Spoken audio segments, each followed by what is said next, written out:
Sevinç xanım, əgər bacarsaydı çoxdan edərdi və mən sizə deyim ki, doğrudan da yəni Ağ Evdə Amerika siyasəti çox böyük bir rüsvayçılıqla baş-başa qaldı və bu rüsvayçılıq da mən sizə deyim ki, Amerikanın hazırki administrasiyasının, komandasının nüfuzuna çox böyük zərbə oldu və bu zərbə hələ uzun illər, bəlkə də tarix boyunca unudulmayacaq. Mən burada Zelenski pərəstişkarı kimi yox ha. Yəni reallıq hamımızın gözünün qabağında olmuş mənzərəni sadəcə olaraq yəni öz fikrimi bildirirəm və mən onu da deyim ki, siz indi çox maraqlı bir mənzərədir Sevinç xanım. Bilmirəm, qüsurlu müqayisədir ya bəlkə də yerində olan müqayisədir.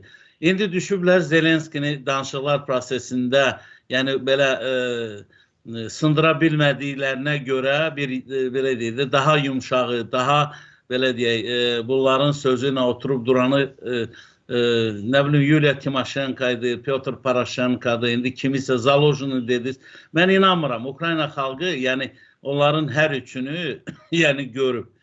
Düzdür, onların arasında yeganə, yəni belə real namizəd kimi Zaluzhn idi. Siz bilirsiniz ki, Zaluzhn'ın dönəmində Ukrayna Silahlı Qüvvələri çox böyük, yəni Rusiyaya çox böyük zərbələr vurub, Rusiya ordusunu demək olar ki, rüsvay eləyib.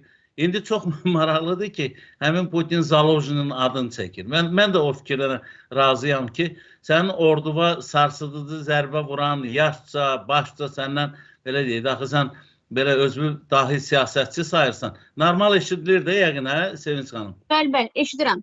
Deməli, Zaluzhn'ın adını çəkir və Zaluzhn'ını belə deyək də Ukrayna rəhbərliyində görmək istədiyi yəni şəxslərdən biri kimi təqdim edir. Yəni bu dilinə gətir. Yəni bunun üçün hər hansı bir dəyər yoxdur, Sevinç xanım. Biz təəccüblənməməliyik. Çünki artıq bizi yəni nə iləsə təəccübləndirəcək bir Rusiya hakimiyyətində kimsə yoxdur. Baxın, bugün Trump Zelenskini devirmək istəyir. Putin də Paşinyanı devirmək istəyirdi. İllər öncə deyən yerdə xeyli müddətdir də Rusiya rəhbərliyi Paşinyanın o kaprizlarına rəğmən biz bunların sisan-pişi oynadıqlarını da gördük. Nə bilim, müşavirələrdə bir-birinin sözün kəsməyini də gördük. Biz bəzən bu böyük dövlətləri elə təqdim edir. İndi bunların nüvə silahı vardı ya, biz onlara çalışırıq ki, belə deyək, biri deyir ayını nə bilim əsəbləşdirmək olmaz, qıcıqlandırmaq olmaz. Biri deyir nə bilim Trump'ın çox xətrinə dəymək olmaz.